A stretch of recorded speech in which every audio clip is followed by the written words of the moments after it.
quiet now. With the stream has officially started. What's up, guys? Welcome to Capturing Christianity. Things are a little bit different tonight. As you can see, we're not using Google Hangouts anymore.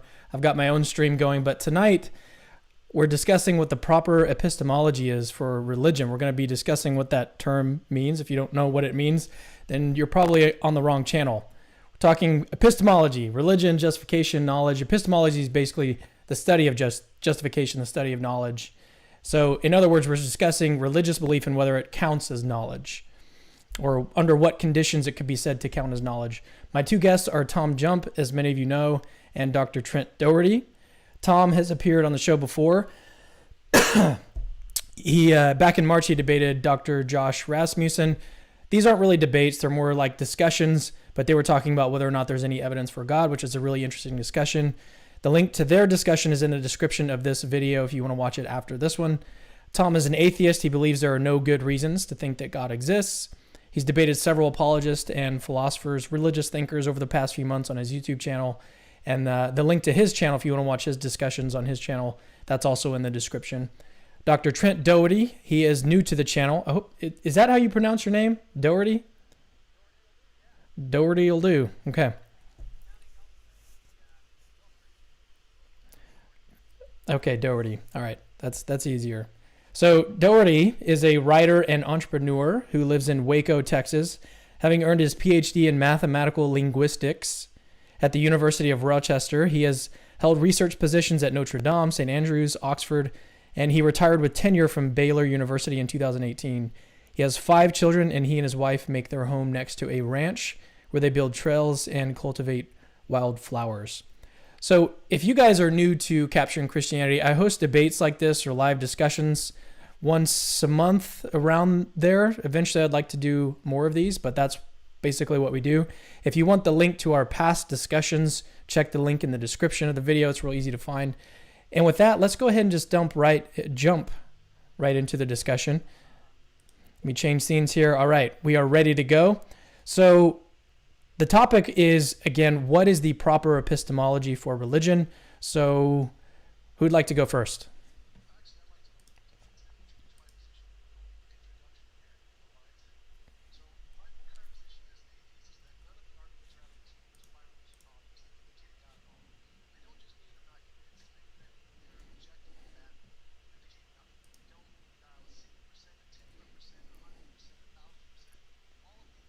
When taken together, the cumulative case adds up to nothing in my viewpoint. The reason I believe none of the arguments indicate a God is that human knowledge is tentative provisional progression, like counting. We start with 0 knowledge and we add new knowledge, like counting upwards 1, 2, 3, 4, 5. However, we can't ever say we've reached the biggest number. It's not an option. It's not even a potential candidate option, because there's nothing within any form of human knowledge that can justify a stopping point for truth, which there couldn't just be some greater truth beyond it. We just don't have a way to establish a stopping point for truth, like a biggest number or a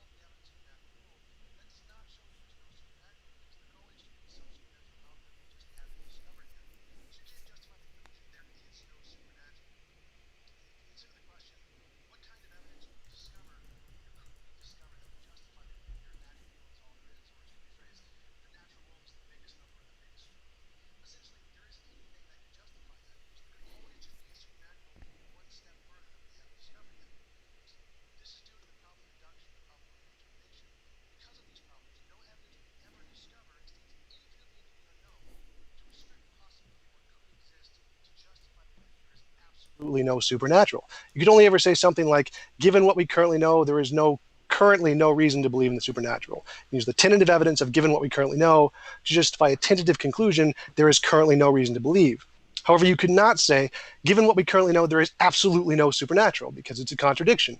The statement we currently know is tentative and only applies to the known things, whereas the statement there is absolutely no is absolute and applies to all of the things, including those in the unknown category that aren't in the tentative category. So we can use the tentative evidence of given what we know to justify the tentative conclusion of we currently have reason to believe X, but you can't use the tentative evidence of given what we currently know to justify the absolute conclusion there is absolutely no. There is absolutely no supernatural as a stopping point for truth, which we can't justify with any form of human knowledge. It's like claiming that the natural world is the biggest number. And this same logic applies to a God. For example, take the claim God is by definition not created, or there is only one God, there is no super God. This claim fails for the exact same reason as metaphysical naturalism, that claim there is only the natural and no supernatural. Even if we had as much evidence for a God as we do for the natural world, that would not show God was not created by another greater God for the exact same reason. There could always be another greater God out there we just haven't discovered yet. This applies to all of the metaphysical omni-properties of a God, which I'd call stopping points for truth, like all-powerful, all-knowing, all-loving, eternal, necessary, divine aseity, pure actuality, perfect simplicity. There could always be a God out there that is more powerful, more knowledgeable, or more good, etc. This is, of course, also due to the problem of induction and underdetermination, which are only two examples of such problems which exist in every form of human knowledge to show that no form of human knowledge can justify those kinds of stopping points for truth. In epistemology, we have the problem of the criterion, Agrippa's trilemma, the problem of the universals, the problem of easy knowledge. In math, we have Gödel's incompleteness theorem 2, the Tarski's indefinability theorem in logic. Moral knowledge, we have the open question argument and the fact value distinction, which apply to both natural and supernatural sources. So claiming that anything has any of these omni properties is like arguing this thing is the biggest number, and that can't be supported with any form of human knowledge, making such a claim an unsupported.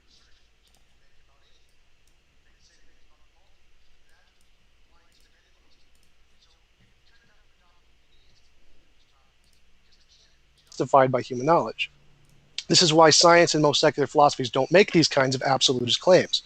So my argument goes like this. It's all forms of human knowledge only allow for tentative additions like counting upwards. Absolute omni properties are like arguing for a biggest number or a biggest truth. No amount of human knowledge can indicate a biggest truth. God has omni properties. God is not supported by any form of human knowledge. So in my view, we should do away with anything that has omni properties, which I refer to as top-down worldviews, and only make claims of tentative additions to human knowledge, which I call bottom-up worldviews like science. Because omni properties are de facto infinites, they can be used to solve any and all potential problems. A bridge of infinite length can span any chasm. So you can add these to any hypothesis like the multiverse and make it all-powerful, making it a kind of naturalistic pantheism, to solve all of the problems in physics and get the multiverse to have equal explanatory power and scope as theism. And you can do this with the flying spaghetti monster, or deism, or polytheism, pantheism, transtheism, dicetheism, anything you want. So if we allow omni properties, anything theology can answer, so can naturalistic science or any of those other things I listed. If we don't allow omni properties, anything science can't answer, neither can theology. Therefore, we should all adopt some kind of fideism in regards to these absolute properties attributed to a God. Okay, so Tom, Oh, I'm really is he sorry. done? Yeah, I think he's done. But I was having some technical difficulties with the audio. So you kind of jumped in and out a little bit, Tom, for the audience. Can you summarize what you just said quickly? Or, I mean, you can do the whole thing again if you want, but you for the most part you were there, but there were a couple times where you cut in and out. So for the audience sake, what would you like Well, just to summarize it, I can do the four premises and the conclusion. All forms of human knowledge only allow for tentative additions of like counting upwards 1, 2, 3, 4, 5. We can't justify a biggest number. Like there's no way to do that in all human knowledge. Absolute omni properties are like arguing for a biggest number, and no amount of human knowledge can indicate those. God has omni properties, therefore no amount of human knowledge can justify belief in a God. All right, so let's turn it back over to you, Trent. And just if the people want a clearer understanding, I gave essentially the same talk to Dr. Jeff Zwierink, the astrophysicist, in one of my conversations. You can just go watch the introduction there. It's the same thing pretty much. All right. Well, how about that? Yeah, I've got a few questions about that, but I'll tell you what.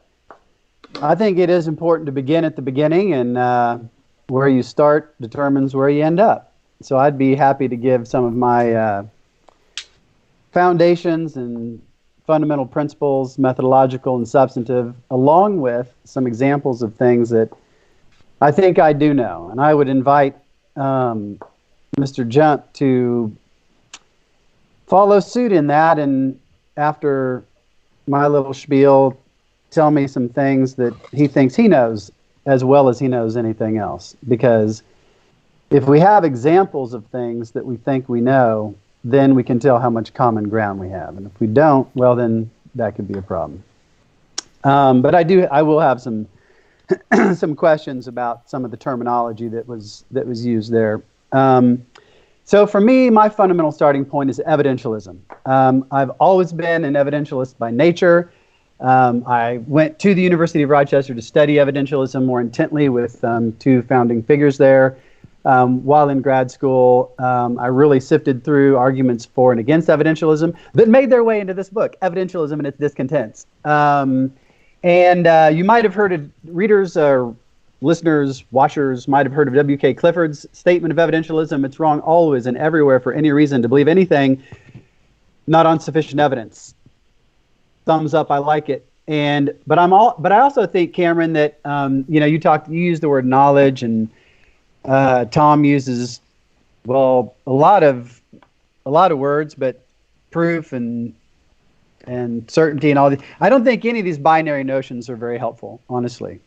So I don't really like to talk much about belief or knowledge or proof or any other binary property. What I'm interested in is the degree of certainty that I have a right to in any given proposition. So the kind of evidentialism that I hold to is proportionalism or probabilism. And so when you take evidentialism and run it through a probabilistic filter, you basically get the Enlightenment view. And so Hume put it a little more eloquently than Locke did, but they both said the same thing. Hume says, the wise person proportions their belief to the strength of the evidence. And that is my fundamental methodological commitment, to attempt to proportion my belief to the strength of the evidence, to encourage others to do so. I think that is a benchmark of intellectual integrity, and it's my fundamental methodological starting point. Now, substantively, I'm basically what you might call a common sense realist. I think that most of what science says is pretty accurate and probably true. Science can never get it perfect, but I think science gets most things mostly right, and that progress in science is not, as the paradigm shift folks would think, just switching from one thing to another. I think it's pretty much steady progress, though, with saltations now and then. And so I think math and science are hallmarks of intellectual activity, and that we ought to look to them as examples and emulate them. And so Tom said a lot of stuff, but I'm not sure I got an answer to the question, what is the proper epistemology of religion? My answer is very, very simple.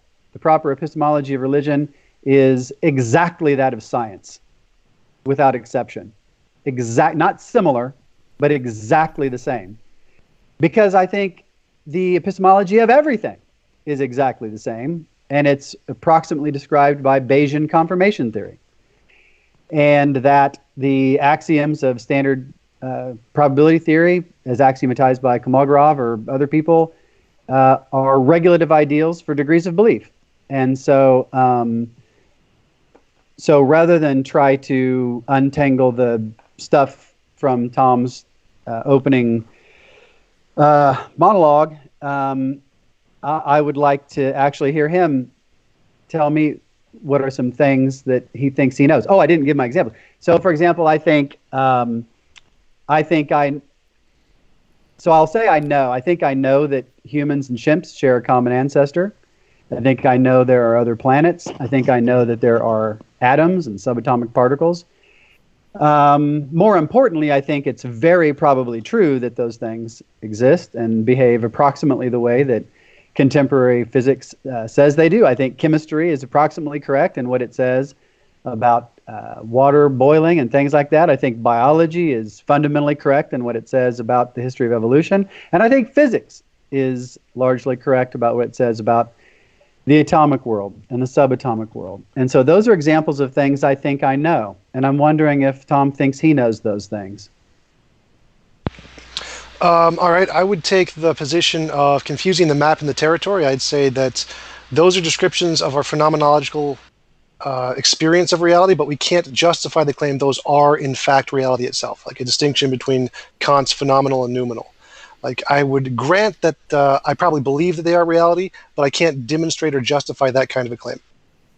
Things I would say I know, you asked, like, what would I claim that I know? I know that I think, therefore I am, and I would grant things like logical truths, A equals A, law of identity, non-contradiction, excluded middle, mathematical truths, those kinds of things. So if somebody asks me, hey, if they say, hey, do you know whether or not humans and chimps share a common ancestor? I say, yeah, I do. I do know that. What do you say? Do you know? I would agree with that, but I'd use a different definition of no. So I would ask, do you know we're not in the matrix? And to which pretty much every scientist would say, no, we can't know that. But science doesn't care. Science doesn't ask those kinds of capital T truth claims. Science only cares about the phenomenological. So I think that's wrong, and I think it's not just wrong; it's clearly and almost scandalously wrong. It might be true of some physicists, but to say that it's true that generally, I think, is demonstrably false.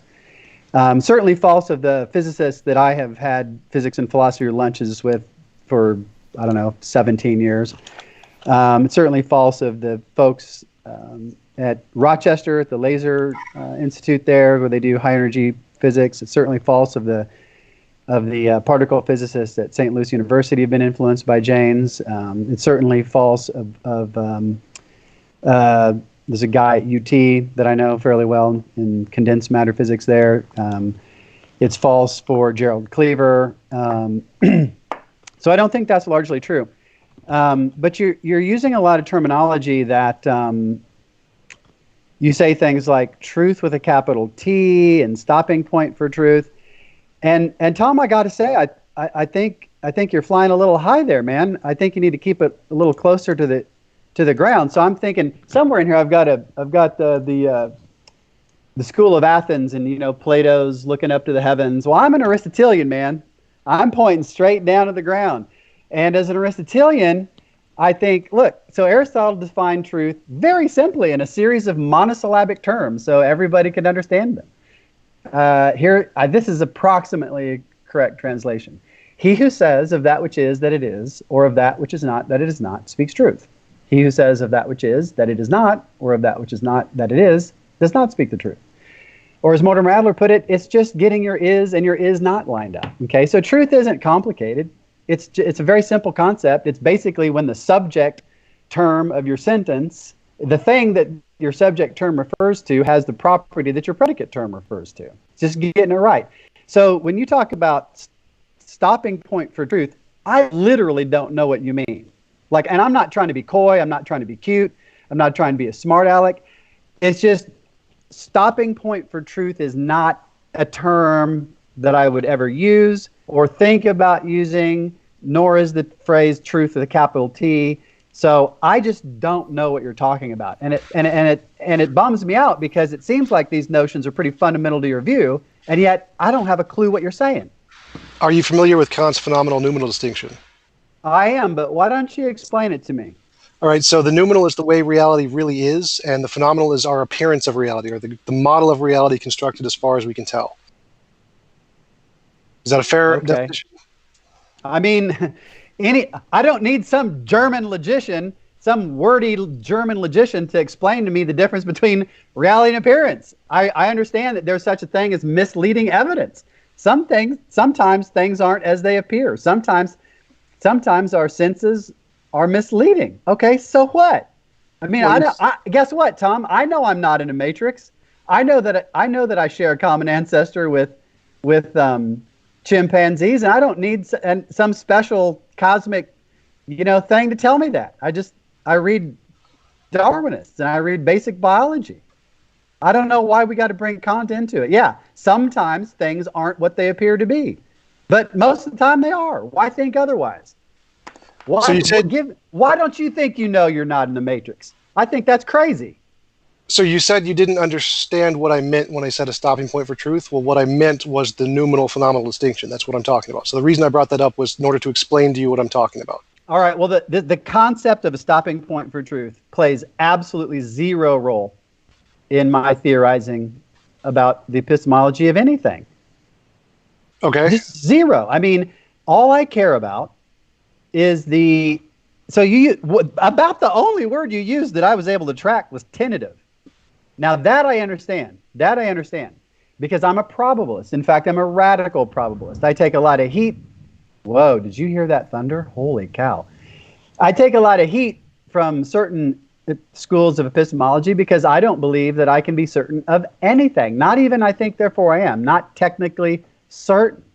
Okay, so I'm what's called a radical probabilist, a term that was coined by Richard Jefferies, who's kind of my philosophical hero. And so everything that I believe tentatively, but that doesn't mean I don't believe it's actually that way. I mean, technically, my belief in evolution is tentative, but that doesn't mean I don't believe it, and it certainly doesn't mean I don't know it. It just means that fallibilism is true, that knowledge doesn't entail certainty. That's what that's actually a big part of what my dissertation was on, was the proposition that knowledge does not entail certainty. Do you think knowledge entails certainty? Only of certain kinds of claims. So I take the science. I didn't I ask agree you with that. I asked you if knowledge entailed certainty, Tom. only of certain kinds of claims. So knowledge can have different classes. I can say I have knowledge that I am imagining a unicorn. Does that require certainty? No. Do I have knowledge that we are evolved from apes and we have a common ancestor? Does that require absolute certainty? No. I can say that's empirical knowledge. I'd classify it as a certain kind of knowledge. But if I said I have knowledge that there is an all-powerful being who is by definition not created, I'd say, yep, that requires absolute knowledge. If you don't have it, it's unjustified. Why? Because First the burden of all, you said absolute knowledge. I asked you about certainty. You see, I'm using those as synonyms. I'm really good at telling when the words change. I'm using those as synonyms, so you can take them as the same thing. So like you mentioned earlier, you said... in your terminology, absolute knowledge means what? Like absolute certainty. So absolute knowledge, absolute certainty. So going back to what you said earlier... Okay, simple question. Why think that? Why all of a sudden, when it gets to a claim you don't like, does certainty required for knowledge? And guess what? I already said I don't care about knowledge. Okay, fine. You don't want me to know that God exists because I can't be absolutely certain? Okay, fine. I don't care. I don't need knowledge for anything. There's this book about this guy who's obsessed with knowledge and its limits. Uh-oh.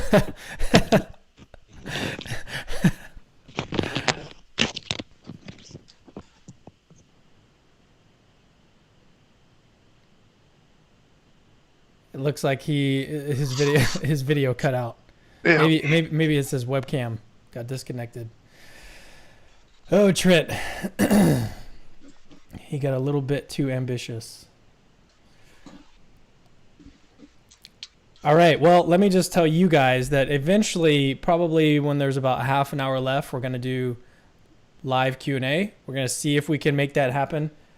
I know that... wait a second. Now he's calling me here. Hang on a second.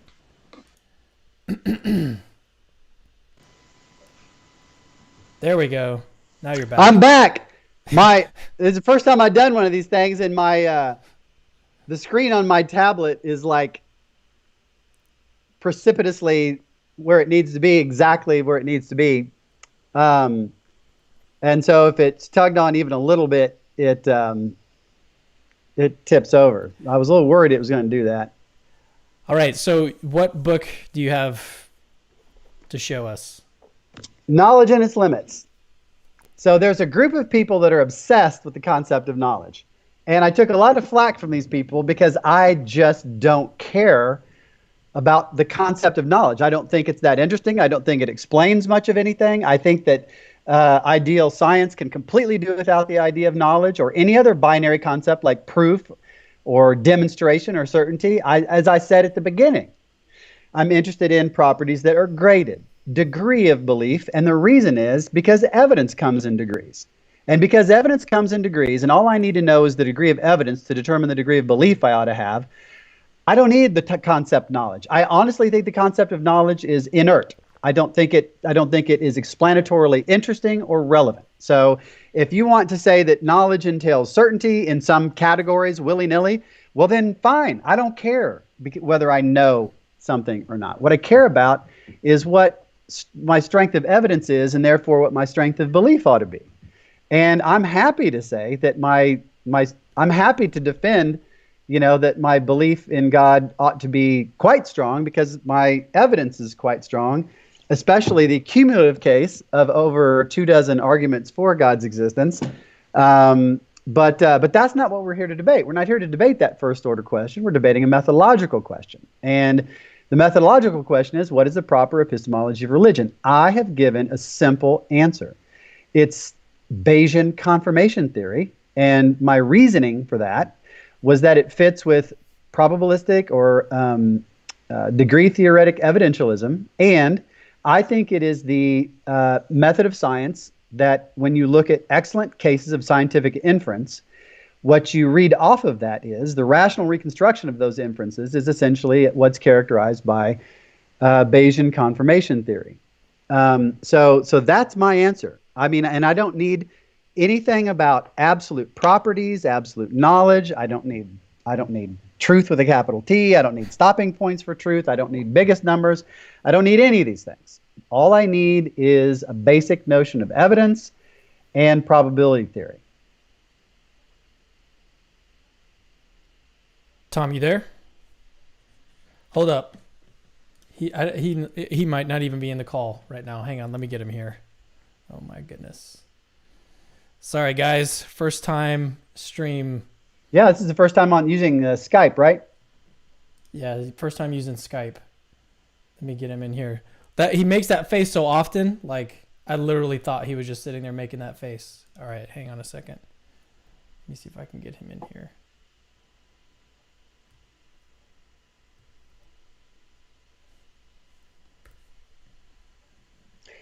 While you're doing that, I would like to recommend this book to all your viewers. Why Should Anyone Believe Anything at All by James Sire. I think it's a really fantastic book written at a very readable level. I think that it sets forth a very common sense epistemological framework that really respects science and then goes on to apply that and illustrate it for certain cases of religious belief. But I think for somebody who's just really wanting to first get into epistemology of religion, I think this is a wonderful place to start. So I highly recommend that book. And then there's a really neat book, Habits of the Mind, that James Sire also wrote that really goes into some detail on intellectual virtues. And so I think that there's just no need for skepticism, whether it's about science or religion. I mean, I may be mistaken, I might be wrong in my beliefs, but I don't think that there's anything that forecloses that from the beginning, anything methodological or necessary. It's just that if I'm mistaken and wrong, I'm mistaken for the same old boring reasons I'm mistaken or wrong about anything else, which is either I had misleading evidence or I did a bad job of responding to the evidence I had. You can keep talking if you want. I'm still trying to get him back. His name is not popping up for me. It's a disaster. And it might even, some people sometimes when I present this view across the country, around the world, some people say, well, okay, well, this is all well and good for you, but you're changing the rules. I mean, this is very different than the Christianity that I'm familiar with, where the epistemology of religion is you just believe. Where Mark Twain or whoever it was who said that faith is believing what you know ain't so. And that's just false. The things that I'm saying, I think fit in excellently with the traditional religious epistemology stemming all the way back to Scripture, certainly through St. Thomas Aquinas. And this book by Richard Swinburne, Faith and Reason, I think demonstrates that the approach that I'm taking actually isn't unusual at all in the history of philosophy. It is a development. I think the generalization of rational belief from the binary concept of knowledge to a series of degrees of belief is something of a breakthrough and innovation. But as James Franklin said in his absolutely masterful book, The Science of Conjecture, he gives dozens of cases from St. Thomas Aquinas and others from the medieval period and even farther back, where probabilistic thinking is actually present there. It's not fully developed like it is after Pascal and Fermat, but it's definitely implicitly there. And when I did the Butler lecture at Oxford, that was my whole point, was to show that even in Aquinas we had the concept of various degrees of belief. Now, of course, Aquinas would want to say that knowledge was very special, unlike myself, but he definitely had a concept of degrees of belief, and he definitely had the concept of strength of belief, responding to the evidence, and he just believes that the best evidence we could have of anything is testimonial evidence from God. And I mean, I don't see how you could think otherwise. I mean, you may think there's not a God, but if you do think there's a God, then you think if God says something, then you can trust that thing completely. But I do think that some kind of evidentialist, probabilistic degrees of belief picture is at least inherent in the tradition. And after Pascal gets worked out somewhat well in the Enlightenment, but then doesn't really take off in a big way until the late 19th century, when people started working out what they called an algebra of belief. Guys like Venn, some listeners have probably heard of Venn diagrams, and Boole. These guys actually had manuals on how to apply probability to belief in their logic books. And then in the 1920s, there were breakthroughs in probability theory, and there have been big breakthroughs every couple of decades since then, so that today we have a very rich and thriving industry of people studying the mathematical structure of scientific inference. And so I think that because science is a paradigm of rational understanding, of rational endeavor, of rational belief formation, we ought to look to that as an example. And when we do, I think what we get is Bayesian confirmation theory. And I think that applies to literally every endeavor. Tom, you're back. Hey, right. I literally knocked my computer over. my screen, I told you I was on my Windows Service tablet, and to get the view where Cameron wanted it to, I had to prop that screen up to where it's like that. So even a fly landing on it will knock it over. So I will try to stay in my seat and be still and more calm and not knock anything over the whole rest of the time.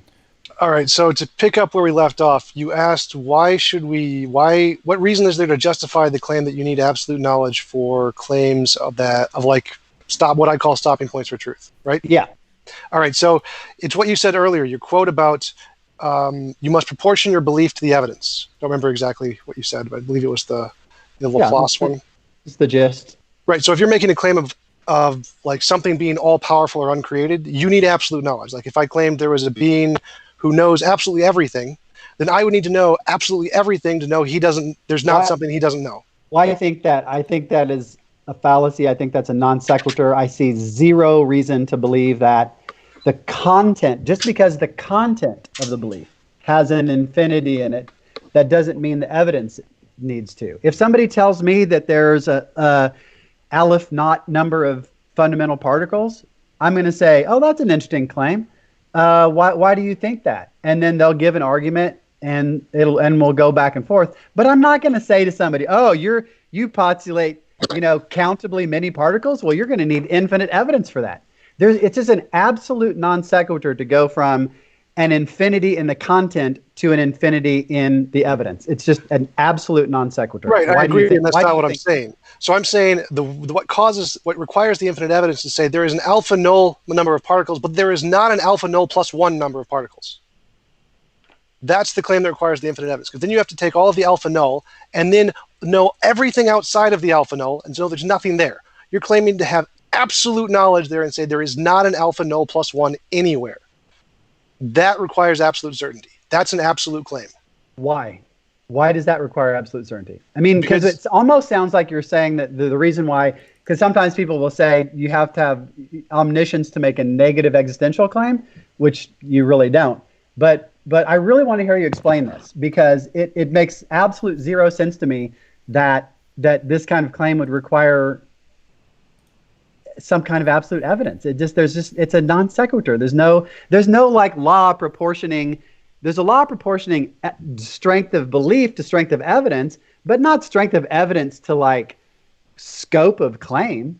I mean, anytime anybody makes a negative existential claim, they're sort of, in a sense, claiming to know all of reality. If I say there's no crows that are purple with pink spots, well, guess what? I mean, technically, I've made a claim about everything that exists, but I don't need some kind of special evidence for that. In fact, I don't need anything special evidence-wise for that. In fact, I dare say, Tom, I claim right now, live in front of everybody, there are no purple crows with pink polka dots.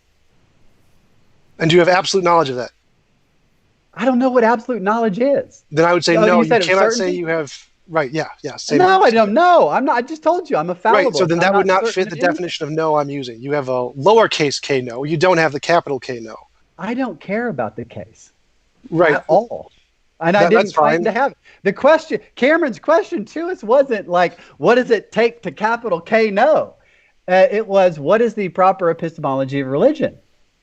Right, and from my perspective, in order to justify claims, since religion entails a God and God has omni properties, you need to be able to justify those. Not all religions entail a God. Atheism or Buddhism is atheistic. Correct. I'm specifically, when referring to religion, I'm jumping to the conclusion of the Abrahamic theistic religions, because that's usually the content of the show. You have finite God versions of them. Sure. I mean, the Pastafarianism is technically a religion, and Satanism is technically a religion, at least by politics. You don't need an infinite God to raise Jesus Christ from the dead. Correct. You don't need an infinite God to have a designer to the universe. So that's not great. the claims I'm saying. Let's leave that out of it. Let's say I'm a finite goddess. That would be great. I am totally okay with that. That would just completely accept everything about my introduction, because all I said was that we have to be a fideist about those omni properties. That was the conclusion of my intro. But that's not the summation of religion. I think that's highly misleading to say that's your main point, because the question was, what's the proper epistemology of religion? Because I mean, look, I think Jesus rose from the dead. I think I can defend that to a very high degree of probability, such that anybody who doesn't believe it, well, something went wrong somewhere. You okay with that? That would be the second half of my epistemology. My introduction only presented the first half. Okay. Holy cow, that was just the first half. All right. Give me the second half then. So the second half is that there's some difference between our imagination and our experience. And you have to show there's whatever you're explaining isn't of the imagination, is of the experiential kind of thing, the internal, external kind of distinction. So I would reject that your claim that you can show with any probability that Jesus rose from the dead. I would say there is no evidence of that at all. Why? Because testimony doesn't qualify as evidence of anything that lacks an empirical basis. So, I mean, miracles, magic, mythical creatures, the paranormal, supernatural, UFOs, no amount of historical testimony will justify any of those things.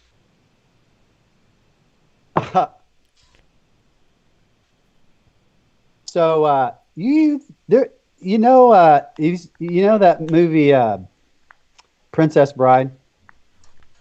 Yes, the one with. Do you remember? You keep using that word, but I do not think you know what that word means. That's right. I'm like Inigo Montoya talking to Vizzini. You keep using this word. I don't think it means what you think it means. I mean, you talk about empirical. What do you mean by that? Right, I'm talking about my distinctions and stuff that I've written into my epistemology. So I'm using... Yeah, okay, well tell me about it. What do you mean by the word empirical? Verifiable through sense experience. Which senses? What? Which... The sense experience of the five senses that we have? Are there others? I think so. So tell me this. You mentioned that you believe, do you believe the transitive property? You gave some mathematical example, but I forget what it was. Right. A equals B, B equals C, therefore A equals C. Yeah, you believe that? Yes. Why? Because it's true by definition. True by definition? Why do you believe it's true by definition? Because logic is a formal language, so it's literally... Why? Well, it doesn't follow from logic being a formal language that that's true by definition. That's a non sequitur. It's true by definition because logic is a formal language, and we've defined it in such a way that it means that. That's how, it is a description of how we think. That sounds circular. It sounds like you're defining modus ponens thusly. if modus ponens is part of formal logic, then it's reliable. Modus ponens is a form of formal logic, therefore it is reliable. That's absolutely circular. All claims of knowledge are either circular, infinite regress, or dogmatism, Agrippus Trilemma, so that's not a problem. As long as epistemic circularity, what's his name? Alston. Bergman. William Alston, I think. Yeah. So say that again. All knowledge is what?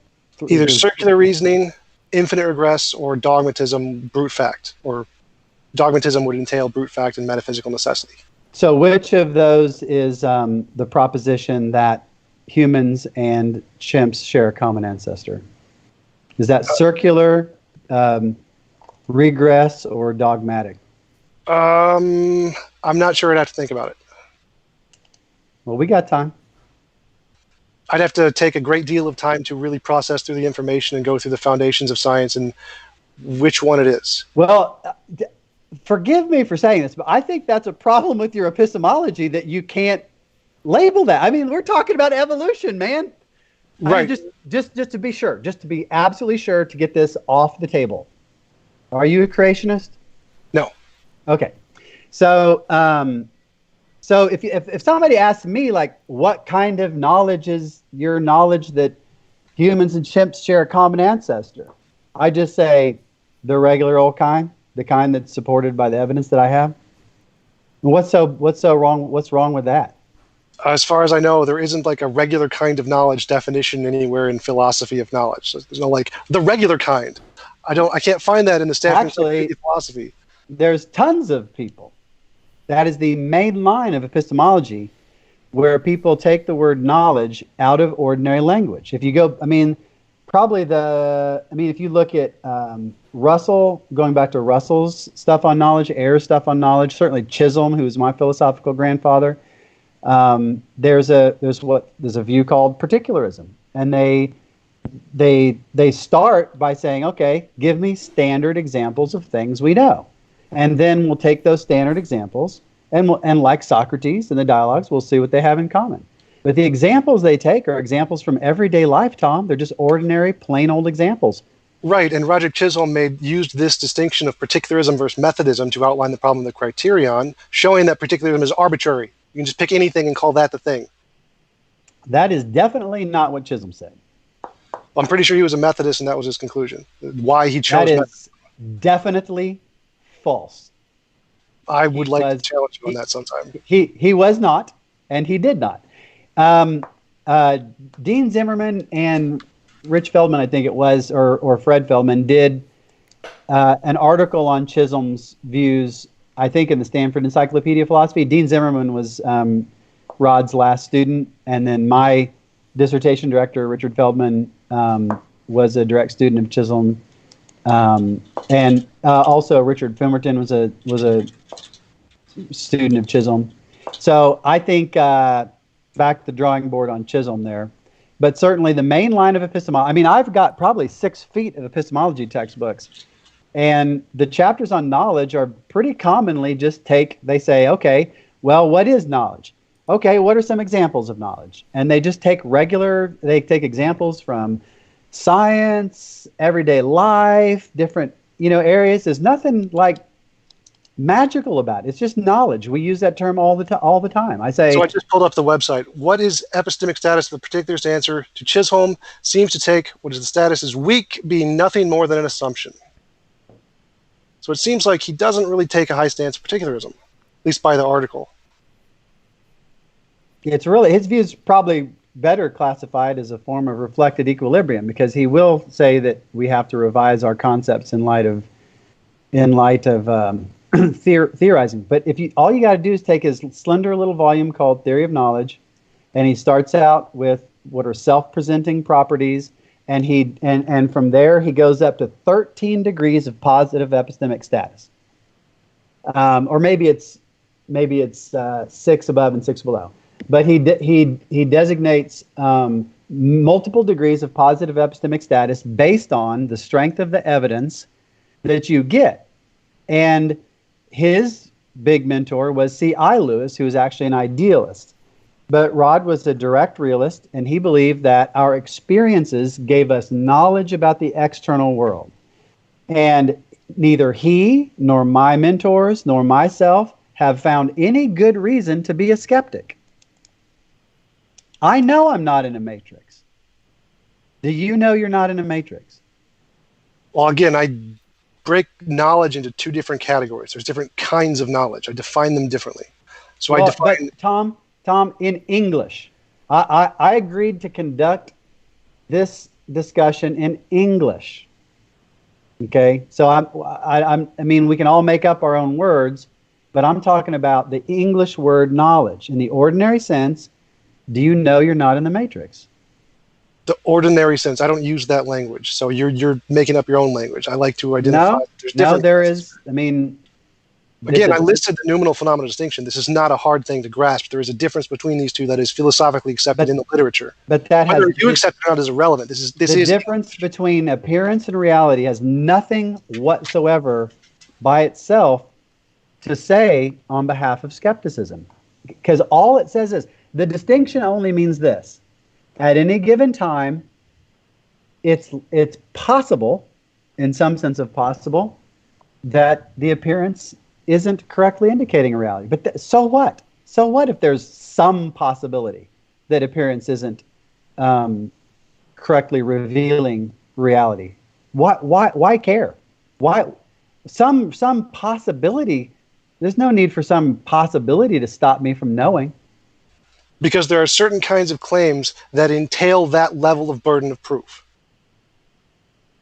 It's pretty interesting. They all turn out to be claims you don't like.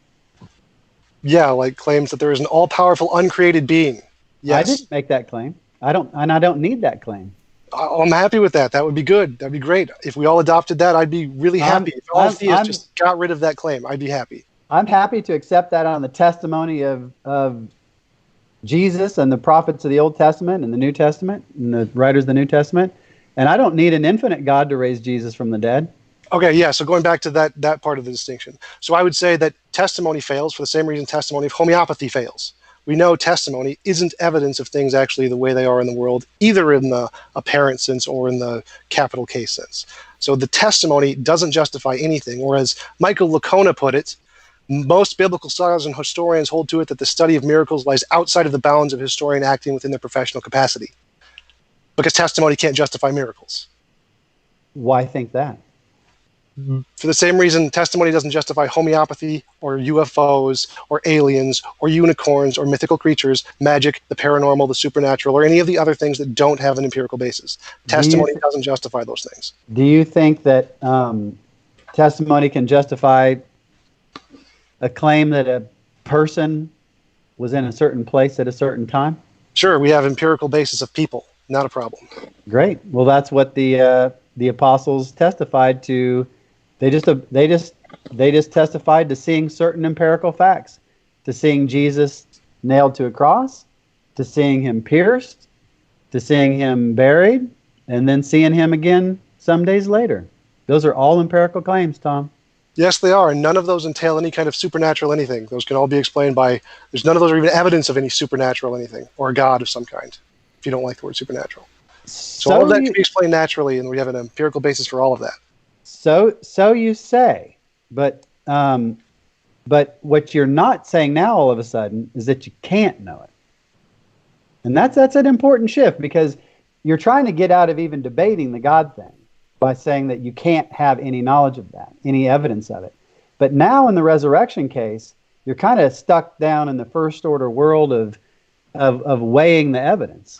That's got to be a little uncomfortable for a guy like you. No, because as I said in the beginning, that's the second half of my epistemology. The first half of my epistemology deals with all the omni-properties, and once we get rid of the omni-properties, then we go to the second half, which does deal with the real world and distinction between, is this imaginary or is this something about the world?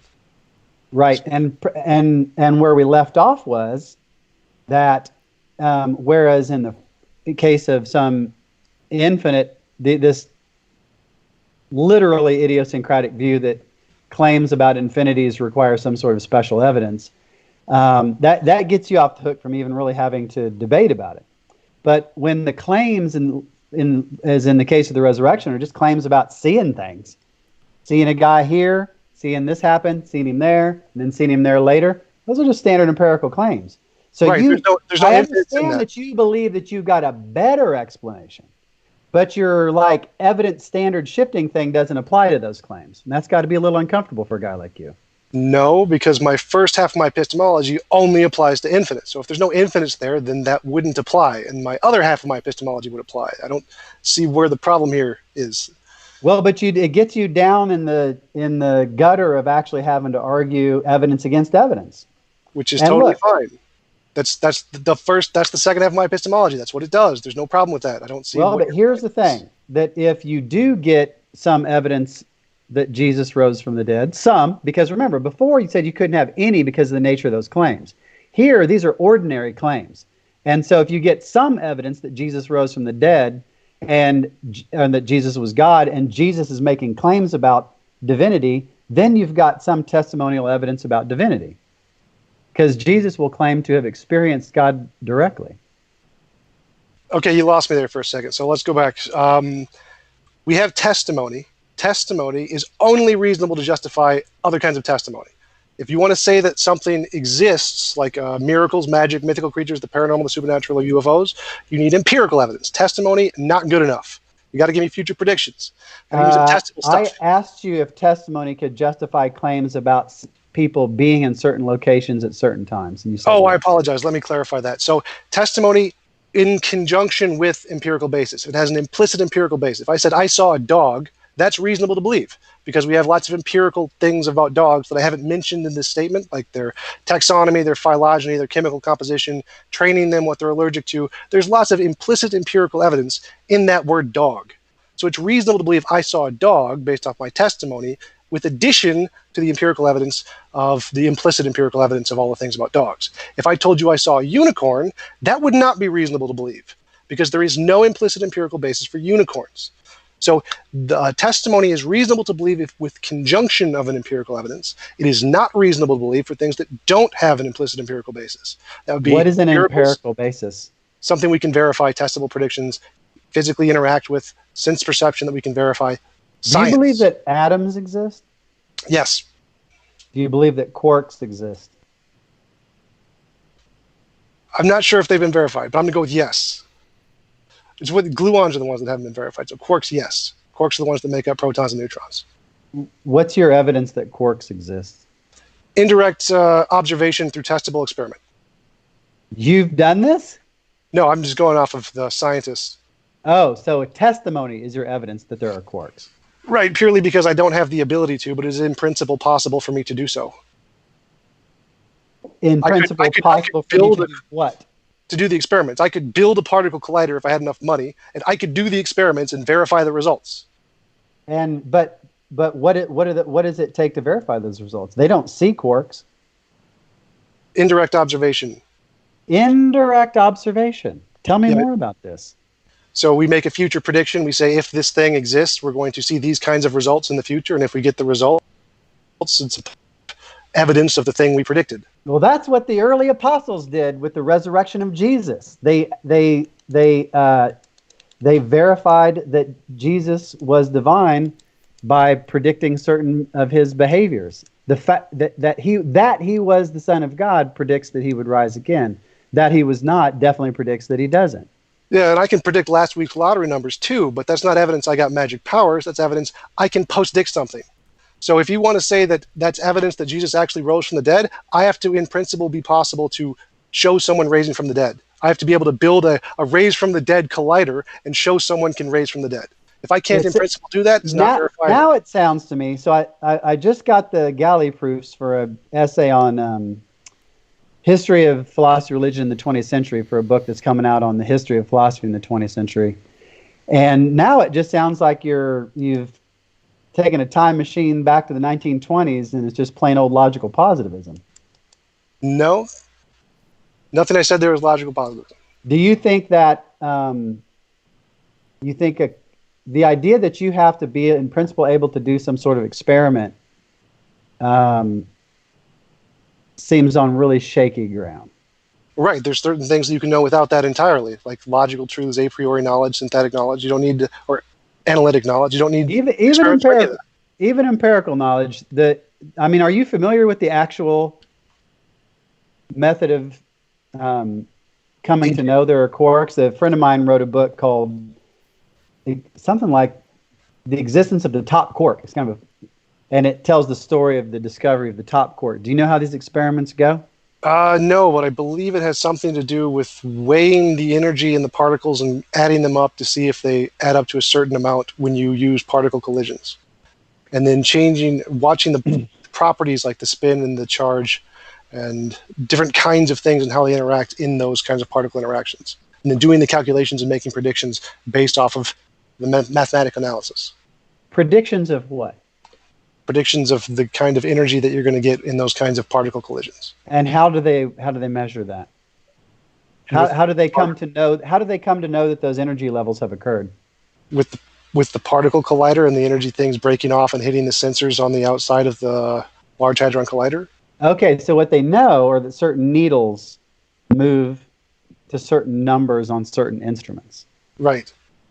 But they never see the objects themselves. That's how. Yeah, that's how indirect observation works. But indirect observation is a form of empirical observation. Like, I don't know. I don't see. That's great. And I think that we have indirect observation of God through his effects in the world. And certainly sounds like you can't rule that out in principle. Oh, right. Yeah. That there is a God makes the proposition or hypothesis that there's a God makes certain predictions.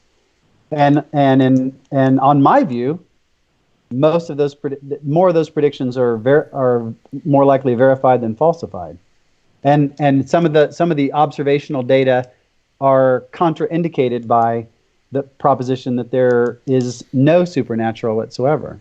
Right. So when we do natural theology, we're just doing what you call indirect evidence, just like we do in subatomic particles. Right. So I'm not saying there is no God or there is no supernatural. Like in my introduction, I said that would be unreasonable. It would be unreasonable for me to say there is no supernatural or there is no God. No, I'm not. I heard that part. I mean, I heard a lot. But right now I'm picking on the part about the need for special evidence. And because remember, my position was the proper epistemology of religion is just the proper epistemology of science. I agree with that completely. Which is just proper great epistemology. And you seem to want to do some special pleading to make it virtually impossible, almost by definition, to get evidence of God or things like the resurrection. And look, God's just an unobservable entity. So big deal.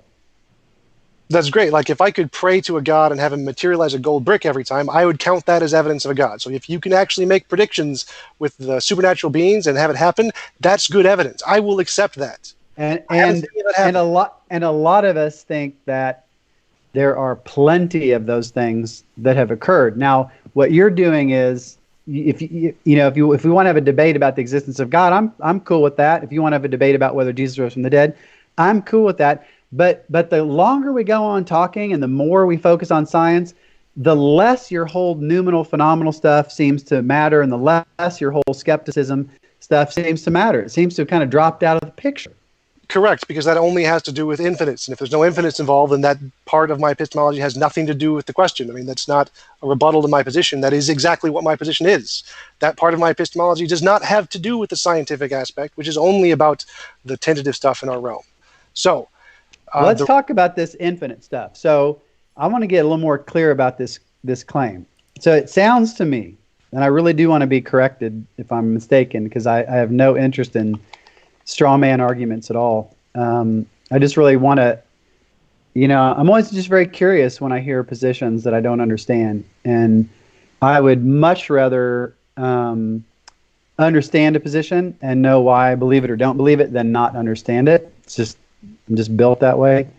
I think a lot of people in philosophy are that way. I think a lot of people get into philosophy because they're built that way. And me too. So the claim seems to be this. Any proposition that entails that any quantity is without limit, can't have any evidence for it at all? I mean, take the proposition that look, there's got to be cosmologies according to which there are countably many universes or particles or something. I mean, that's a totally legitimate thing to claim in science. So is your claim that, like, if somebody says, "Oh, there's Aleph naught multiverses or Aleph naught particles or something like that," what do you say? Do you think they can come to know that or get evidence for and against it? No, it's like what you said before. Remember, my analogy was that if you claim there is Aleph number of particles, but there's not an Aleph null plus 1 number of particles, that's the problem. Well, why would that matter? I forget the way Aleph, first of all, Aleph naught plus 1 is Aleph naught. So technically, no, it's not. In set theory, that's incorrect. That is not incorrect. No, it's not. In set theory, you can add, multiply, and subtract infinites all you want. There's no problem there. Right, but you have to do so using things like power sets. But Aleph naught plus 1 is Aleph naught. That's just very simple. You can absolutely have orders of infinity. And depending on whether the continuum hypothesis is true, then the power set of the set of natural numbers, might be the cardinality of the continuum. That's fine. No, I completely reject that, because I've seen in many cases and talked with many mathematicians where you can actually take infinites, add 1, subtract the infinite, you still have 1. So you have infinite, some infinite, like alpha null plus 1, subtract alpha null, you have 1 left over. And they're like using Hilbert's Hotel, you can have different sets and have a certain finite number outside of those sets. There's no problem with there. That's completely set in set theory. We have those answers. We can do that. Nope, but it doesn't matter. I mean, like, why would the one number make a difference to the entire epistemology of the claim? Well, the problem is that you're saying this is it and there is nothing beyond this. Well, why is that any more weird than saying there's 10 to the 80th particles and not 10 to the 80th plus 1? Right, that would essentially be the same thing. So if you're saying then infinity has nothing to do with it then. It has to do with specificity. Right. Yes, it's what you said earlier. It's like a universal negative or a universal negation or something. So look, infinites were your word there, but I just kind of adopted it. So the problem was you phrased it really well earlier. I forget the way you phrased it. Thank you. It was something like knowledge claims to justify a universal negation or something like that. Well, I mean, there are people who say that negative existential claims have in their scope literally everything that exists, which is in a certain respect true. Right. But look, I can say there's no Santa Claus, and I don't need like some sort of special infinite quantum evidence of that, man. I just know there's not a Santa Claus. There's nothing special about it. Right, and then going along with that, the universal existential negative kind of thing says, actually you do. Actually, you do need to show there isn't a Santa Claus hiding down somewhere in Alpha Centauri that you just don't know yet. I don't need to show that at all. Have you heard of prior probabilities? They're awesome. Yes, I have, and I've heard of the problem of the priors too. Okay, so but without priors, you can't really do much of anything, and so you don't have to. I disagree with that. You don't always have to like show that Santa's not hiding on the dark side of the moon. You can assess the antecedent probability of that, and it doesn't even rise to the level of needing to be, ruled out, man. Well, that's for the part earlier you said you can't be absolutely certain about anything, even I think, therefore I am. I definitely disagree with you on that aspect. Like, I would say, yes, we can, especially with I think, therefore I am. Like, I mean, would you say that there is some probability that you can square root a pork chop? Is there a probability there? There's a probability greater than 0 that my concept of squaring or pork chop is like some evil demon has, deceived me on what those terms mean. But so what? I don't need certainty for anything ever. Okay, so how could an evil demon stop you from the I think, therefore I am thing? How can you not have certainty with that? I'm saying that I don't have absolute certainty. Right. I'm saying, how do you not have absolute about the meaning of the words? Okay. I guess that's possible, but if we say that that's just the language, ignore the language and assess just the conclusion, like how can I believe I exist and be wrong? Because the probability is greater than 0 that my concept of existence is mistaken, that I've just gotten confused somehow. Well, my concept of existence is just the thinking. So the fact that I think means I exist. Those are synonymous, essentially, a tautology. They're not at all, because people can exist without thinking. They're not even close to synonymous. Right, there could be more to existence than thinking, but thinking is an aspect that demonstrates existence. So there are. Well, that's still idea- not, It's that's like not synonymy. not all flowers are roses, not all, but all roses are flowers. Yeah, that's got nothing to do with what we're talking about. All though. thinking is existing. You can't think and not exist. Even if you can exist and not think, you can't think and not exist. We're agreed on that. My point is that I don't have any need to be certain about that. I can admit that there's some non-zero probability that somehow some malevolent demon is deceiving me about that, about the very meaning of the terms of my very thoughts, because it takes time to think the thought, and so a demon could be changing, my memory about what the terms mean, or what I said 5 seconds ago, or what the beginning of the sentence was like. But look, my whole point is it doesn't matter that there are possibilities like that. It doesn't make me a skeptic. I know that I think, and I know that I exist, and I know that thinking entails existing. I don't need certainty for any of those things. And I know I'm not in the Matrix, and I know that humans and chimps share a common ancestor, and I know that God exists, and I know that Jesus rose from the dead, and I know there's a heaven, and these are just claims that I assess in the same way that I assess every other claim. I don't need the distinction between appearance and reality is meaningless to this. The fact that Kant gave fancy names to that distinction that was in Plato 1700 or 2000 years before that doesn't mean anything. I don't need appearance to guarantee its truthfulness about reality to believe on the basis of appearances how reality is. I know I'm not in the Matrix. So I just consider that a confusion between the map and the territory. Like that's just a fallacy. Like, well, no. You can say that, but I mean, you got to break that down at some point. I'm telling you, you're really obviously big on this appearance reality distinction. Now, what I want you to do, Tom, is take me from the distinction between appearance and reality to these claims about evidence. I'm not seeing it. So if I made a claim that the true nature of reality is this, and I'm using my perception to do it, my perception doesn't justify it because my perception isn't the true nature of reality. It's like... let's stop right there. Because you just made this inference as far as I can tell.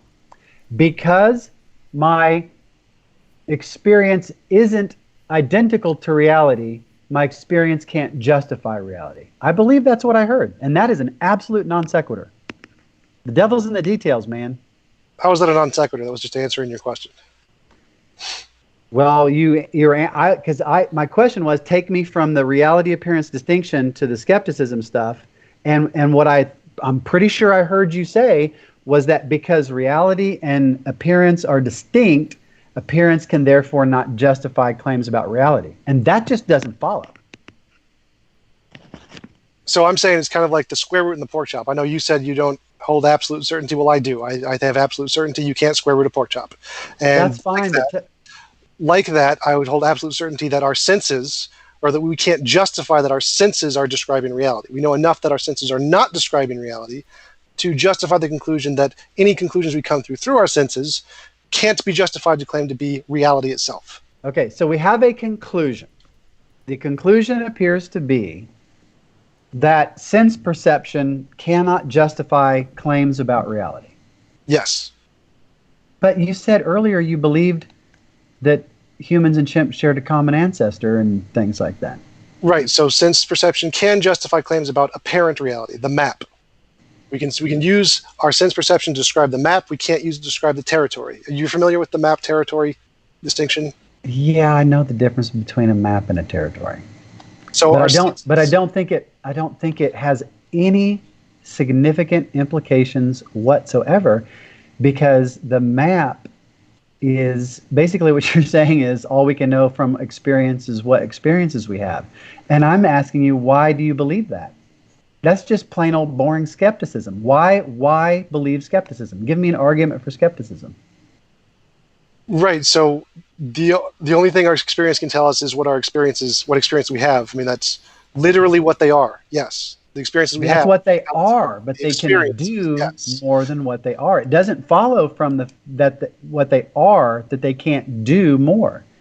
The appearances and observations that biologists make justify for them the conclusion that humans and chimps share a common ancestor. Don't go anywhere. I got to plug in my computer when I. Don't knock over the camera. We tried this last time, Trent. I know, man. But my. Oh my goodness. My battery's running low. Sarah, help! Got to get my wife in here. This is like such a. I'm such a. Oh my God! It almost fell over again. I'm such a dad. Hey, help me plug in my computer. My battery's running low. Okay, so I'm going to scooch over more towards the thing. Is this your computer? I'm just plugging. Can you tilt it down a little bit? Yes, my battery's low. My battery's that better? That's a little too low. There Is that okay? Yep. I've lost my view of myself. I can no longer see myself. Oh, there I am. So I really want to. I want to do this just like it was a graduate seminar. I want to understand your conclusion, and I want to understand your reasoning for your conclusion. The conclusion appeared to me to be that no appearance can justify a belief in any reality. So just to clarify, I'm not saying that our experiences are necessarily not descriptive of reality. I'm saying they no, could. I didn't. No, I'm just clarifying. Every time I ask a question, you go off into la la land. So my justification is the exact same as Descartes, the exact same as Kant, the exact same as everyone who did that, who shows that the fundamental nature of reality may not be the same as our perceptions. All models are wrong. They're only probabilistic and useful. Truth isn't even a concept. Probabilistic, I can get, okay? But look, the concept of probability is probability of truth. We say of scientific hypotheses, they're probably true. That's what probably means, is probably true. There's no such thing as like just probably. Probably means probably true. And true means as it is in reality. And experiences are our guide to reality. They're not infallible guides by any means. Sometimes they lead us astray, but they are the only guides we have. And I take it for the most part, they're fairly accurate, because I take it for the most part, the things that scientists teach us are mostly accurate. Right. So do you not believe that? Do you not believe that most of science is at least basically accurate? It's an accurate description of our apparent reality. You can't say it's an accurate description of reality. There's no such. To quote George Box, for such a model, there is no need to ask the question, is the model true? If truth is by the whole truth, the answer is no. The only question of interest is the model illuminating and useful? Truth isn't a part of the question in science. There is no absolute truth in science. We don't even care. That is a view called anti-realism. It is a minority view. It is not the view of most scientists, and I want to know why you believe it. Because why most are you scientists an anti-realist? Trying to point me as an anti-realist in some sense. No, I'm like most scientists. Most scientists admit, yes, we could be in the matrix. That's totally fine. We don't care about this kind of absolute truth that you're talking about. I didn't say anything about it. It's a different category thing. Didn't say anything about absolute truth. You appear to me to be saying that appearances can't justify that appearances cannot make probable claims about reality. That's exactly what it sounded like you were saying, man. Correct me if I'm wrong. I mean, I'm not sitting here trying. I've tried to explain this to you multiple times, and you keep. Look. There's a distinction. I make a distinction between two kinds of knowledge. If you keep tentative saying knowledge. The same words, I'm not gonna just like get it through repetition. Try saying it in some different words, like without using the words absolute truth or, without. Just try using different words. Maybe I'll get it if you use different words. It sounds like, so apparent reality, that's just got to be, appearance. That's just another word for appearances. Reality is the world out there independent of my mind. And when my descriptions of reality are accurate, they're true. Truth is not some mysterious thing. It's just it's like as boring as grammar. Truth is not a mysterious thing, yet truth is like one of the most mysterious things in all of philosophy. Yes, it is. Well, I just don't know people. I don't know people in philosophy who really think that. I mean, most people hold a deflationary theory of truth in which truth is actually fairly boring. I mean, truth is awesome in having it, but the concept of truth is very simple and in many ways very boring. like Gettyer's problems. Like, no, That has nothing to do with truth. justified true belief and how justified true belief doesn't qualify The as knowledge. definition of truth has nothing to do with the definition of truth. The definition of truth that I accept is, and its connection to claims is the one I quoted from Aristotle earlier. It's when your description of the world is accurate, when the world is the way your words describe it as being. That's the only concept of truth I know. And the only way I know of forming beliefs about the mind-independent world is through the experiences I have of it. But I hear, and I'm a fallibilist, I'm a probabilist, a radical probabilist, and so I think that all of our beliefs that we form about, I'm an Aristotelian, all knowledge comes through the senses, and so I believe that our beliefs about the world are only probably true, like we can never be certain, absolutely certain of them, but I do think that there can be probable enough to know things, and again, not about apparent reality. Probably means probably true. If somebody were to say to you, do you think it'll rain today? And I say probably, and you say, but do you think it will rain? And I'm like, what are you talking about? That's nonsense. Yes, I just told you, I think it probably will rain. So the concept of probability is anchored to the concept of truth, and I think scientific claims are probably true, and that experiences give us evidence that makes probable claims about the world. And what I want to know from you that I can't seem to get is, do you or do you not think that some experiences make probably true claims about the world itself? No. In the way that you mean it, no. In order to have a probability, you need a numerator and a denominator. The numerator is all of our knowledge. The denominator is nothing. There is nothing that goes in the denominator for the reality. What are you talking about? There's no reality? What? We don't have any access to true reality, the noumenal. We cannot put anything in the denominator to come up with a probability in that way. No. I don't understand the numerator-denominator thing, but you made a concrete claim about the noumenal. Could you repeat that claim about the noumenal, please? Which one? The one you just made. You said something about we can't have any knowledge of the noumenal. We don't have any access to any knowledge of the noumenal. There's nothing. How do you know that?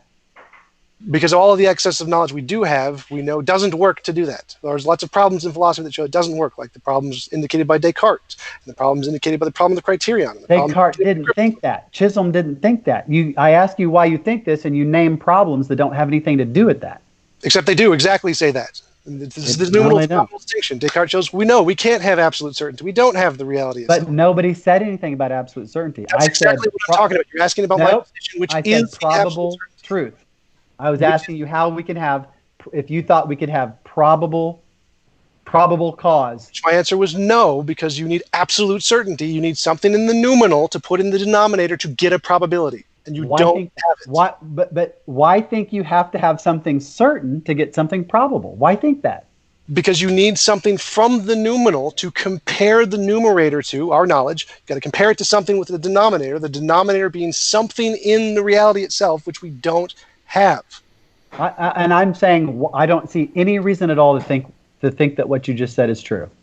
Why would we have to do this idea of comparison doesn't even make any sense to me. I literally don't know what you're saying.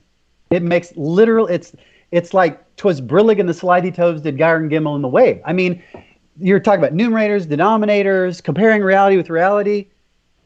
You're hurting my brain, man. I don't understand what in the world you're talking about. I'm talking about making observations about the world, taking in experiences, and coming to conclusions, just probabilistic conclusions about the way the world is on the basis of those observations.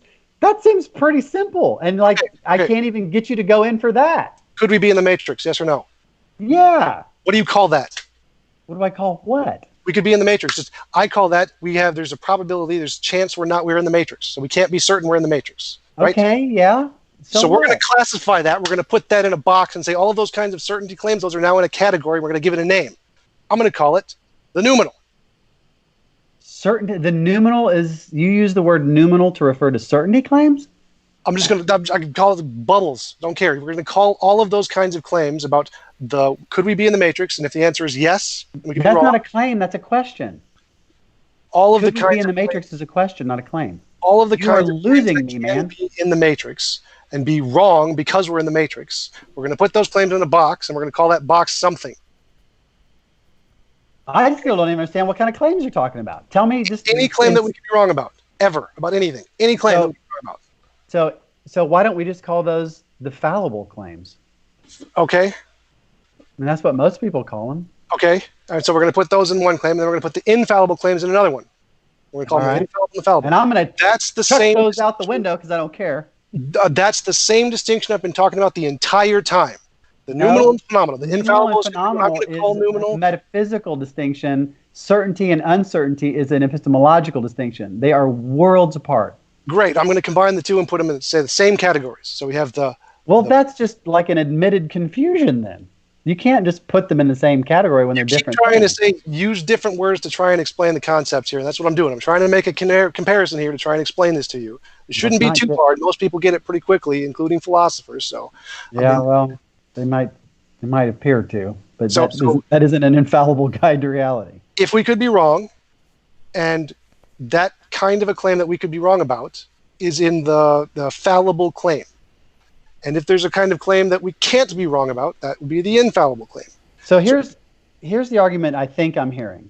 So I think I can put this into a simple modus ponens. It sounds like you're saying this. If it's possible that I could be, or I guess the fundamental principle is this: if it's possible that I could be wrong about something, then I can't know it. Or no, because I forget knowledge. If it's possible that I am mistaken, I cannot have any evidence. No, just say if it's possible I'm mistaken, we're going to put it in a category and give it a name. Well, kind of thing. Well, here's a question then, a related question. Do you believe that the fact that a claim cannot be known with certainty means that we cannot accumulate any evidence for that claim? We can't use, like, we have the fallible and the infallible. If there's a claim, how did you phrase it again? I said this. I said, do you believe the following proposition? For any given proposition P, if we cannot be certain about P, neither can we have any evidence of any probabilistic evidence with respect to P. Right. So I would say that if we have a proposition P and we can't be certain about it, then in order to claim it is, I still don't know, use the word knowledge here. In order to claim it's knowledge, you need certainty, some kind of certainty class of evidence to justify it. To call it why do you believe? And then I would say there's a lowercase k knowledge where it's probabilistic, and if you have probabilistic justification for it, then it follows into the lowercase knowledge category. So I agree. It's still knowledge. I agree with everything in the scientific worldview. We're just getting rid of all this kind of metaphysical stuff. Hey, Bud, you got tons of metaphysics going on there. you got more metaphysics going on in this amount of time than anybody I've talked to in a long time. you got tons of metaphysics. So I still don't know the answer to the question that I asked you. Here is a claim, and I want to know if you believe it. Okay? This is like yes or no kind of stuff. For any proposition P, if you cannot be certain about P, then you cannot have any probability about P. No, again, I would break those into two different classifications. I'd say probability is one and certainty is another, and they're different kinds of claims. So is that a yes, you do believe that proposition? I'm not sure. Probably not. Probably not. All right. Well, hey, let's do this. Let's move. I've been silent the whole time, but it's been really fun to just listen to you guys go back and forth. So I'm going to talk to the audience just for a second. So I want to move at this point to Q&A. So as they talk a little bit more, I'm going to start watching the live chat, and I'm going to start taking questions, and I'll start to feed them in to move the discussion along. But yeah, I'm going to pass it back to you guys. Right. So I think the problem we're having here is a language problem where I can't explain to you clearly the distinction between how I break knowledge into two different classes of things. There are two different kinds of things, and you can say the word knowledge, which can refer to one or the other, and I call than capital K knowledge and lowercase k knowledge, which is a pretty common term in philosophy used many, many times, along with capital T truth and lowercase t truth. It's just not. Would you like me to send you the references? I have tons of references of this. I will do it. Yes, I would. Absolutely. Yes, I would. Absolutely will do it. Right when this is over. I would also appreciate it. I mean, look, I already told you I knocked I'm very enthusiastic. My enthusiasm for how much I don't care about the concept of knowledge actually caused me to knock the computer over and like screw the whole thing up for 10 minutes. Okay. I don't care about knowledge. The very first thing I said was that these binary notions are virtually useless, that all I care about is degree of probability, and I'm trying to understand what your views imply about what I care about, because I think that the stuff that I'm caring about, probability of evidence and degree of belief matching it, is all we need in science or religion or anything else. So that's all I'm trying to do. Right. I'm still at the part of trying to explain to you why I care about knowledge. So I do care about knowledge. It's important to me. And there's a distinction there in how I use that term, which is important to express. And if you don't understand that, there's no way for you to analyze how my position has implications to your position. Well, I got to say, I know a thing or two about the theory of knowledge. So that's not the problem. I just don't care about it. Well, right. I know you don't care. Surely you care about the notion of probability, right? Yes. Okay, well then that's our common ground. Let's talk about probability and how beliefs become probable. I think beliefs become probable when we have certain sorts of experiences that correspond to evidence for those propositions. How do you think propositions become probable? Let me give you an example. If I said I can hold infinitely many napkins, what finite number of napkins would make it probable that I can hold infinitely many napkins? Well, it would depend on what kind of being you were. If you were a divine being, then it might not take much evidence at all. What? Like, why does the being matter? Like, I don't get it. So what finite number? Because if you said, how many pounds can you carry? I need to know what your strength is. If you're talking about just an ordinary person, I can probably predict the limit of how many pounds you can carry pretty accurately. But if you're like, oh, sorry, I didn't tell you, we're talking about Thor, well, then the answer is going to change. You remember that whole numerator-denominator thing I was talking about? I mean, I remember you saying the words. Right. So let's suppose you don't know that. You have no idea what kind of being I am. I say I can hold infinitely many napkins. What finite number of napkins will justify or make probable the belief that I can hold infinitely many napkins? Well, each successive napkin would increase the probability by some unit. That's all I care about. 80 billion trillion? I'm sorry, I missed that. Give me a number. Just 80 billion trillion. Let's say I can hold 80 billion trillion. Would that justify or make it probable that I can hold infinitely many? By what amount? It would make it more probable than that number minus 1. I'm okay with that, but give me a percent. Like, what is the probability of the truth of this claim that I can hold infinitely many napkins?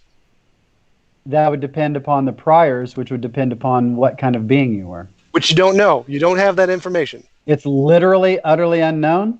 Yes, all you have is I said I can hold infinitely many. But how do you tell me? Like, do you look like this and you tell me? Then I think that it's overwhelmingly unlikely. If you tell me by writing it in fire in the sky, because you got to understand that the way the message is conveyed itself gives me evidence about the claim.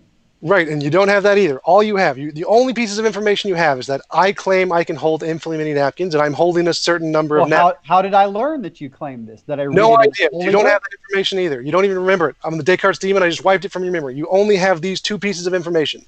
I claim I can hold infinitely many napkins, and I'm holding a finite number of napkins. That's the only thing you've got.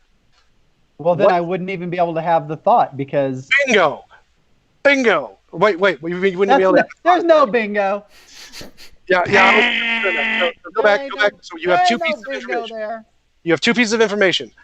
I claim I can hold infinitely many napkins, and I'm holding a finite number of napkins. Give me the justification. Give me the number. What is the probability by any number of finite number of napkins that I can truthfully hold infinitely many napkins? I just wake up, and the only memory I have, the only thought that I have, is that TJump made this claim? Person, entity, being X claims it can hold infinitely many napkins, and it has a finite number of napkins in its hand.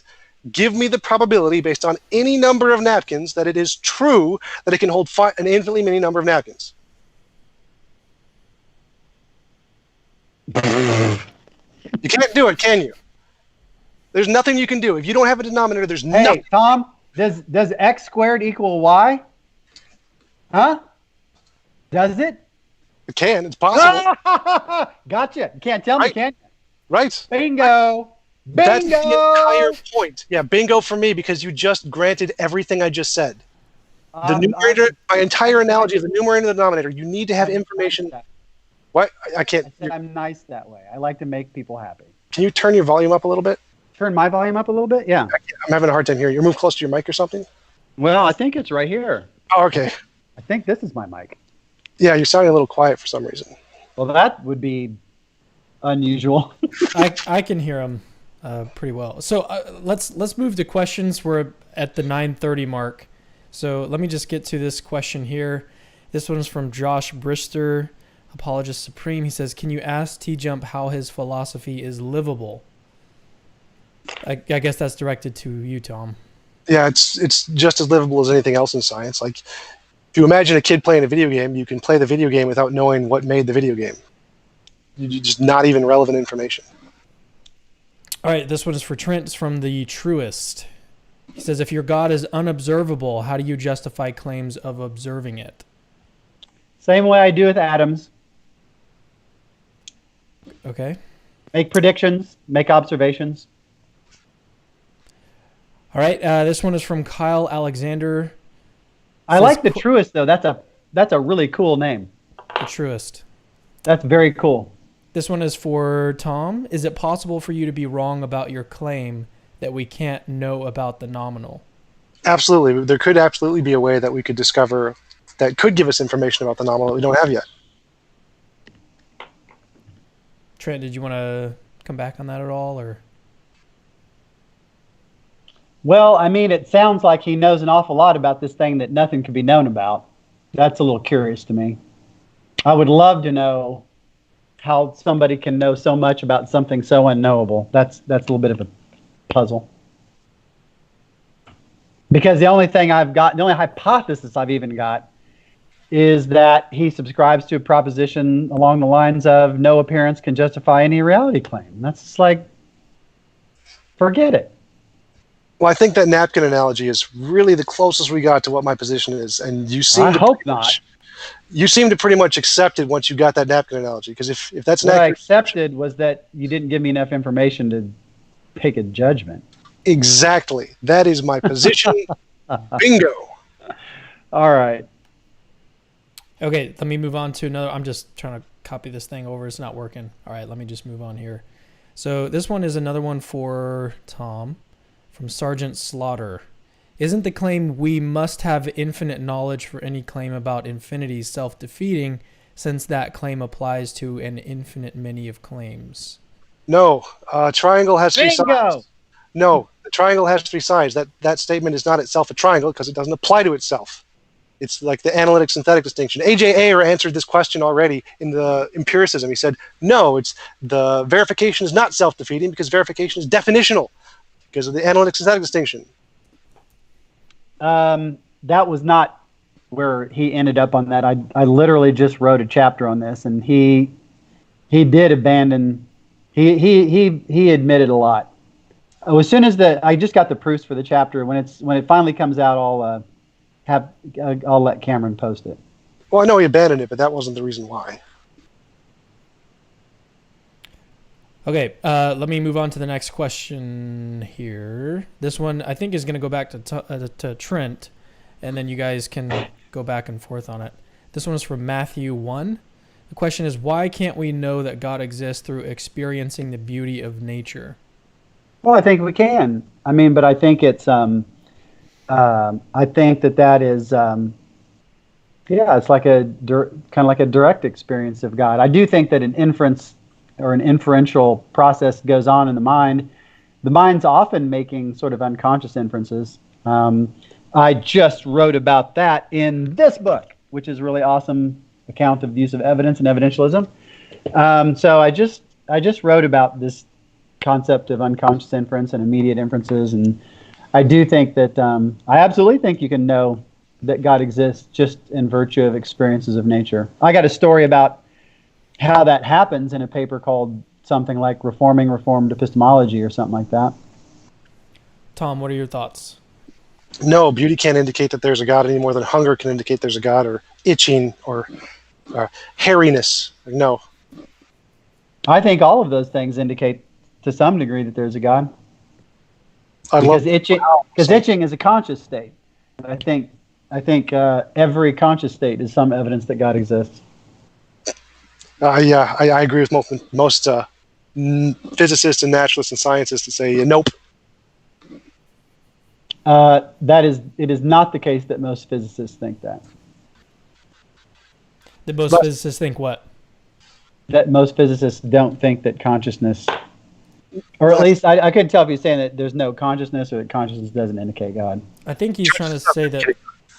Yeah, I think he's trying to say that like most physicists are naturalists about the mind, like physicalists. Yeah. I don't know whether or not that's true. It just utterly, I don't really care, but.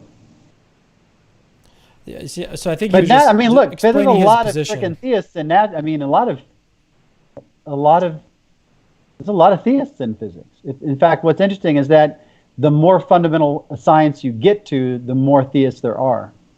More theists in chemistry than biology, more theists in physics than chemistry. We have a couple minutes, so Trent, why don't you just explain why you think that conscious states are evidence for God? Because I think they are utterly inexplicable in terms of the physical alone. I think that, like, I mean, Jaegwon Kim did his level best to try to naturalize consciousness. The hard problem of consciousness just has not been cracked. It's been too tough for even the best minds. And I think if they were going to figure it out, they'd figure it out by now. It's just consciousness is something wholly other than nature. It just shows there's just reality, physical realities like Swiss cheese, because it's just shot through with billions and billions of minds. Sounds a whole lot like an argument from ignorance. We can't explain lightning with all the greatest technology of 3,000 years ago. Must be Zeus. Genius. Okay, moving on. So this one is from Midiwave Productions. This one is to Tom. What is the probability that a determinist can have knowledge? No idea. Like, yeah, that's a weird question. I mean, if you're saying, can a determinist have knowledge, the answer is yes. I mean, you could be determined by reality or truth to believe reality or truth, and therefore you would have knowledge. Probability, like, I don't know. Anything to add on that, Trent? I think if determinism were true, there would be nobody would have any knowledge. But I do think that determinists can have knowledge because, fortunately, their determinist views are mistaken. Oh, I'd like to ask about that one. Why do you think that you can't have knowledge as a determinist? Because if determinism is true for the reasons that it's usually taken to be true, naturalism, then there are no minds, and therefore there are no states of knowledge of anything by anyone ever. Well, determinism just states that all events are predetermined. That's it. So our beliefs could be determined to correspond to reality by reality. So it seems possible knowledge is possible. Well, all I can do is repeat myself. If you're talking about a case where the reality is the way it's typically taken to be to justify determinism, namely all-out naturalism, then there are no mental states, and therefore there are no belief states and no knowledge states. So you're not talking about determinism, you're talking about naturalism. I'm talking about the most common concomitant of determinism, the most common actually held worldview that includes determinism, which is naturalism. Okay, but just strictly determinism, we could be determined by reality to believe true things. So it is the question, I mean, Cameron can read it again, but the question wasn't about an ism, it was about an ist. It wasn't about what a proposition entails, it was about what a person might hold. And persons typically hold clusters of beliefs. Right, so he said a determinist, as in the position of determinism, not a naturalist, as in... And somebody who is a determinist is highly likely to also be a naturalist. Okay, so but you would grant that general determinism, it is possible to have knowledge. I would have to know what kind of determinism the person was talking about. I'm just There saying are lots it could be any kind of determinism. It's still possible to have knowledge. I mean, There's like lots Calvinism. of different kinds of determinism. There's theological determinism, logical determinism, causal determinism, physical determinism. It's all right. I'm just saying any kind of determinism. It is possible to have knowledge if there is in determinism. The category of determinism is broad enough to have knowledge. Maybe. Okay. All right, Melissa Mitchell, question for Trent. When is personal revelation testimony, such as what Paul says in Galatians 1:12 through 16, considered reliable? And can you answer that without begging the question or special pleading? I literally thought what was coming was, can you answer this question without getting so excited that you knock something over? Could you read the question one more time? I'm not really sure I got it. When is personal revelation testimony, such as what Paul says in Galatians 1:12 through 16? Actually, probably go ahead. I think all personal revelation is testimony in any case. So this is Galatians 1:12 through 16. I did not receive it from any man, nor was I taught. Rather, I received it by revelation from Jesus Christ. For you have heard from my previous way of life in Judaism how intensely I persecuted the church of God and tried to destroy it.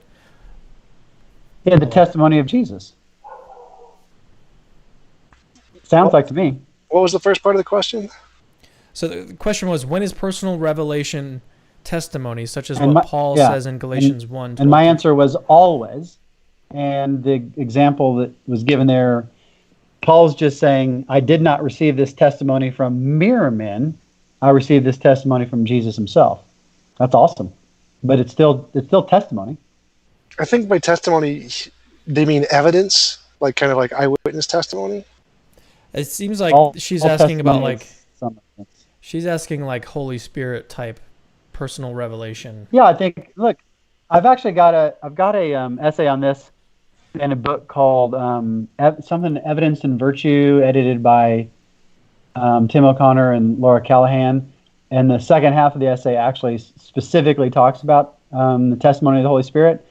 And it's the testimony of the Holy Spirit's literally testimony. So personal revelation directly from the Holy Spirit is testimony from the Holy Spirit. So I think, again, I'm sticking with my original answer.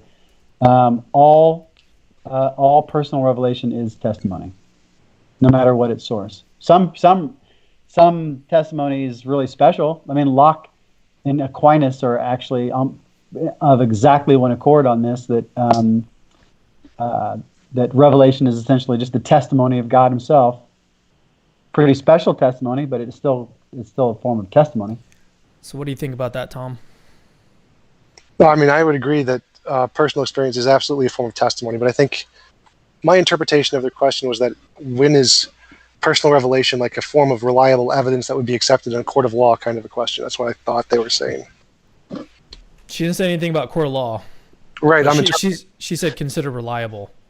Right. So I'm interpreting when they say testimony, I'm thinking that means like testimony as in a reliable kind of evidence that would be used in a court of law. That's what I think There's lots of testimony that would not be allowed in a court of law that's deemed reliable. Like, I could probably give you 20 examples off the top of my head. That's just how I'm interpreting what I think they mean by the question. I highly doubt that. I just think my guess is the idea is when your testimony is very different than your standard testimony, how then do you judge its reliability? And then the answer is the same way you would in any case. You depends on what your evidence is about the reliability of the source. If you think that the Holy Spirit has revealed something directly to you, then your probability that you should have in that proposition is just slightly more than the probability you have that it was the Holy Spirit. So the real question is, how do you determine whether or not something is personal revelation from the Holy Spirit? And that's pretty complicated. There's more negative tests than there are positive tests, but I don't think there's any special problem there. You just think what are the conditions under which the Holy Spirit would say something? What are my prior probabilities about what would be said? How does that comport with the experiences I've had? You just think about it like you would any other piece of testimony that was novel in any other way. All right. Somebody comes to me and they say, hey, I'm a theoretical physicist, and I'm here to tell you that most theoretical physicists who have thought about it are theists. I'd think, okay, well, I've never had any kind of claim like that before. And so I'd assess my evidence that they really were theoretical physicists, and I'd think, if they were, what's the probability they would have access to this information? There's nothing really very special in a sense about special revelation. Methodologically, content-wise, sure, but methodologically, not so much. All right, I want to move on here because there's three more that we'll get in here. Mordic 101 says, and this is to you, Tom, if we are justified in believing in quarks on the basis of abductive reasoning, why can't we also use abduction to believe in a godlike being behind existence, order, consciousness, etc.? Well, like Trent said, I would be totally happy to accept that there was like Jesus rose from the dead, or that there was a designer for the universe. If you could actually make testable predictions with that, that's great evidence. I'm happy to accept that. I don't think you have, but that's definitely possible. I would reject the omni properties. I don't think you can show there's a all-powerful something, for the reason of the napkin analogy, because if you don't really know the qualities of the being, then the claim that it can hold infinitely many napkins is contingent, no matter how many finite number you have, on the qualities of the being. You have to know that first, or you can't answer the question. Trent, did you want to say anything in response to that? Yeah, it's just such a bad analogy because if you look at the way that theists who argue abductively or in a Bayesian way, it's just flat out disrespectful that people have gone to such efforts to cash out the concept of God. You got Swinburne's Coherence of Theism and his book, The Christian God, where they go into great detail about the nature of God. And the chapter that I think Tom most needs to read is the chapter called The Predictive Power of Theism in Swinburne's book, The Existence of God. Because he explains very well, maybe read it again, because he explains really clearly there how it is that the nature of God generates predictions. It's pretty simple. And so it's pretty wrong too, like as most naturalists agree. Well, it's got nothing to do, if it is wrong, and it might be, it's got nothing to do with the whole napkin or numerator denominator thing. It's got, right. If it's wrong, it's just wrong because the evidence doesn't support to explain it. It has absolutely nothing to do with it. The analogy of numerators and denominators and napkins got nothing to do with Swinburne's kind of theism or Swinburne's kind of natural theology. It's an absolute red herring. Right. That was trying to explain my position. I was trying to articulate my position to you with that analogy. My position is that, like a being that claims it can hold infinitely many napkins, that would be like reality, and the finite number of napkins, no matter how many it is like the experience or the perception of reality. And until you know what the qualities of the being are, you can't assess probabilities of it. Okay, that's okay. Okay. This has got nothing to do with any sort of natural theology that I've ever seen practiced. All right, this one is from Maverick Christian. Ask TJump how adding 1 to a set with Aleph null members increases its cardinality. I would just link a reference to the mathematicians who just posted a video on it on YouTube who did in fact explain this, who are professional mathematicians who do this. But you at least admit that's a radically minority position in set theory. I have no idea. This is what the mathematicians say can be done. I'm just okay. I promise. So if you there's a really good free PDF of the set theory book by John Pollock. If you Google John Pollock Technical Methods in Philosophy, the PDF's available online. It's a wonderful. I always use it for my first course I teach in set theory. All right, this one is from Adam Does SE. This one is for Trent. What is Trent's Christian testimony? How, when did he become a Christian?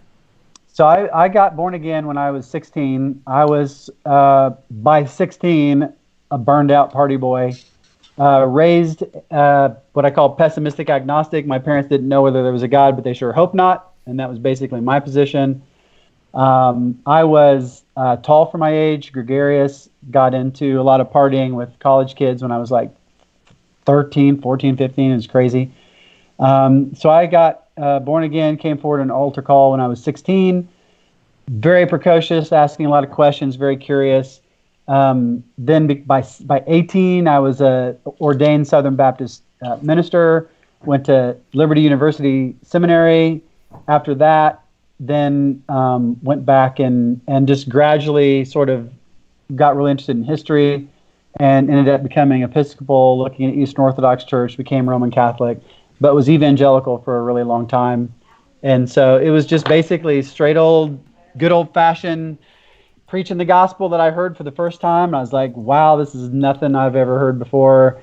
And I resisted it and resisted it and resisted it and resisted it. But, you know, like C.S. Lewis said, I got dragged kicking and screaming into the kingdom of God. I got an answer for your question. In mathematics, infinity plus 1 has meaning for the hyperreals and also for numbers like omega plus 1 in the ordinal numbers and the surreal numbers. Yeah, but I mean, set theory is not. I mean, the hyperreals and the surreals, those lots of problems there. Those are not the. First of all, those aren't. We were talking about accountable infinity, so we were only talking about the natural numbers, and so what you're saying has no application. All right, well, let's move into closing statements, and I want to give Tom the last word. So, Trent, take about 3 to 5 minutes, summarize your thoughts, and then we'll move into Tom's and then close it out. Okay, I'm starting my watch because I'm so excitable that you'd have to stop me, and I wouldn't even have hardly started. So I'm going to look at my watch so that my enthusiasm doesn't get the best of me. What I would want people to take away from what I've said is that you hear all the time that you still hear this, like on the intellectual dark web, which I listen to a lot. You still hear these claims that like Christians are anti-science, or that theology is like radically different than science, or Christians are fideists and Christians don't believe on the basis of evidence, and Christians, you know, that faith is belief contrary to the evidence and things like this. And I'm like, that doesn't fit my experience at all. I mean, I pretty much don't know people like that. And if you read this wonderful book, Faith and Reason by Richard Swinburne, you'll see that has really never been the tradition. And, you know, the natural sciences took hold and grew up within a Christian worldview. And Stanley Yaki and there's one other guy, I forget his name, but there's some really good historians of science. Even Alfred North Whitehead admits this. Science arose in a Christian context where people believed that human beings were made in the image of God, and therefore they had minds that could comprehend the world, and that's what made investigation of the world both possible and worthy of doing, because you were thinking God's thoughts after you. And so it was my love of science that ultimately led me into theology. And not only did the Christian world really give birth to science, it's only within the Christian worldview that I think science will continue to flourish. And that as long as people embrace these kinds of skepticisms that Tom's embracing, which is a perfectly generic skepticism, it absolutely undermines science. You're left with this impoverished, milquetoast, watered down picture of science is just talking about our own experiences. And if you look at the history of the Vienna School and the Ernst Mach Society and all this, we've already been here, man. We've already been here. A sort of navel contemplating view of science that sort of builds, you know, circles the wagons. Science will not flourish in that sort of skeptical, subjective world. It just won't. And I love science, and I want science to continue and to flourish. And so it's important to me that people continue to believe that the world is rational and intelligible and knowable, and that our minds were made to know the world, because our minds are in the image of the divine mind. And therefore, inquiry into the natural world through the natural sciences is almost an act of devotion. And it just hurts my heart to see science trivialized by these sorts of subjectivisms and skepticisms. All right. That was 3 minutes, and That was not bad. I've talked so much that I should yield my other 2 minutes, because I just talked too much. Oh no, I appreciate the conversation. Thanks for having me on, Cameron. Thanks for coming on, Trent. I really enjoyed our conversation. I think the closest we got to really understanding each other was the analogy at the end of the napkins. If all of our finite experiences and like the number of finite napkins we're holding, and we're trying to answer the question, can this being hold an infinitely number of napkins? Like, is the being uncreated or something? If we don't know the properties of the being, well, then we can't answer the question. We just don't have enough information. So it's an unreasonable question to ask. Is x squared y? We don't have the information to answer the question. So that is a description of my position. Now, Trent mentioned that there are descriptions of God's nature. I think those are fundamentally flawed. They're just essentially assuming what you want to assume. That's the same as every religion. But we at least got to an understanding that from my position, we don't know what the fundamental nature of reality is. We don't know the qualities of God. And so no amount of the finite number of napkins in our experience can justify claims about that being. It's just not enough. That is at least an accurate description of what my position is. And I'm happy we came to it. It was a pleasant surprise. All right. Well, I'm going to go ahead and just close it out. I mean, we could literally go for 5 more hours just talking. Dude, I'm ready. I'm hyped. I could absolutely go 5 more hours. Well, I mean, we could extend it a little bit longer. I'm not getting to sleep. I'm too hyped up. I love this stuff too much. I love talking philosophy. I love thinking about it. I love trying to understand things. I will right now commit to staying after for as long as anybody wants to ask questions or as long as anybody wants to talk. I'm wired. What do you got going on, Tom? Nothing. I'm happy to stay too. Okay. Well, let's just keep it going then. At least for a hold little on. bit. I'm getting a signal from my wife. It is okay. 10 o'clock. Yes. Okay. Okay. What about another 15 minutes? Another 15 minutes. Yes. Okay. So just going back to the napkin analogy, that makes sense. Oh, please, can we not? It's the best we've got. Like everything else you liked even less than the napkin analogy. The napkin analogy is the best we got. So from my position, I promise you, I liked nothing less than the napkin analogy. Well, I can assume that's because it's the most accurate. So the napkin analogy, again, if I don't tell you the qualities of the being, you don't have enough information, no matter how many finite napkins there are, to judge the truth of the claim that the being can hold infinitely many napkins, correct? Approximately. So if the same is true from my perspective of reality, that we're trying to ask the question, like in the case of God, a God is an uncreated being. That's the same as saying you can hold infinitely many napkins. If we don't know the qualities of the God, we can't demonstrate. That's not the same at all. There's no cardinality of an uncreated God. That it's not created by another greater being? It doesn't imply anything about infinity. Well, it implies that there are infinitely many other gods that did not create it. That going on infinitely will never discover another God that created it. So what? It's like saying you've got infinitely many napkins. It's like saying there's no Santa Claus. No, I disagree with that completely because we have reason to believe Santa Claus is imaginary since we know who created him, us. I would say God, we have reason to believe God is imaginary for the same reason, but your analogy with Santa Claus doesn't relate to the God example. But do you think there are any extant dodos? No, I think they're all extinct. Okay, well, how can you? So you think there are no dodos? You think there are 0 dodos? As far as I know, of all the kinds of dodos that we know them on Earth, yes, I believe they're all extinct. Well, there's your negative existential claim. Dodos are not claimed to be all powerful or infinite or. Doesn't matter. The structure of the claim is a negative existential, which implies a universal scope of every object in the domain. You have to know of every single place in the world there is not a dodo there. Right, and I could say we could be in the Matrix and the dodos could be existing all over the place, and I just don't know it. So I'm only claiming that in the context of our world, in the context of the laws that we know and can describe with science, there is no existing dodo. But could there be others? Yes. Well, but you're violating the structure. I'm focused on, as a logician, I'm focused on the structure of your claim. I don't care whether it's napkins or dodos. You are affirming a negative existential, which implies universal knowledge of every object in the domain of reference. Right. Okay, well then if I say there's an uncreated God, then it shouldn't matter that there's I'm not saying there's no other. The idea that there's no other, yeah, right. If I say there's 3 books on my desk, I'm also saying there's not 4 or 5 or 6 or 7 or 8 or 9.